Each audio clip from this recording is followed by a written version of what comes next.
ला ला ला ला ला ला ला ला ला ला। तुर सुरता समागे रानी बन जाते नेक कहानी। तुर सुरता समागे रानी बन जाते नेक कहानी। तो मोरे आँख के कजरा जैसे खोपावा गजरा। तो मोरे आँख के कजरा जैसे खोपावा गजरा।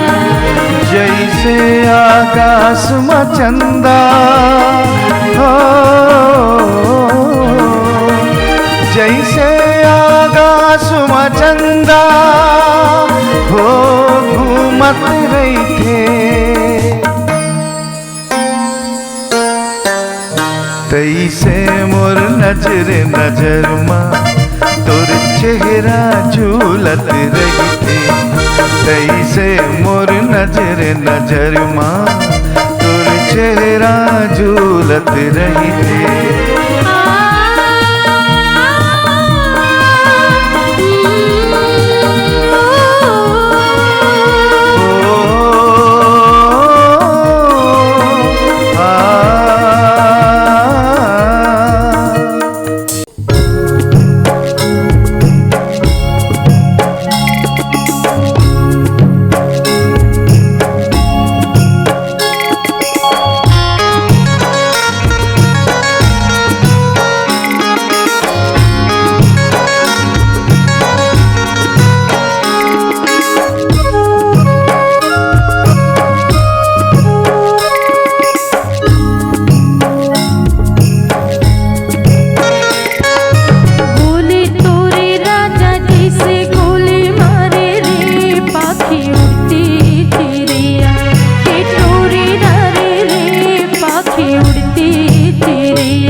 छत्तीसगढ़ के कला प्रेमी दर्शकों जय जोहार। लोकरंग अर्जुनदा एक छोटे से प्रेम कहानी के ऊपर फिल्म बना है, लघु फिल्म, और फिल्म के नाम है जिंदगी के रद्दा। उगर गीत मल्ला अभी हम यूट्यूब में डाला था और ज़रूर सुनूँ। और आप सबसे निवेदन है कि ओला सब्सक्राइब करो ताकि हमारा मनोबल बढ़े, हमारा उत्साह बढ़े और आप सबके मनोरंजन के लिए गीत, संगीत, नृत्य, गम्मत, फिल्म लेखान और आप सबके मनोरंजन करन। जय छत्तीसगढ़।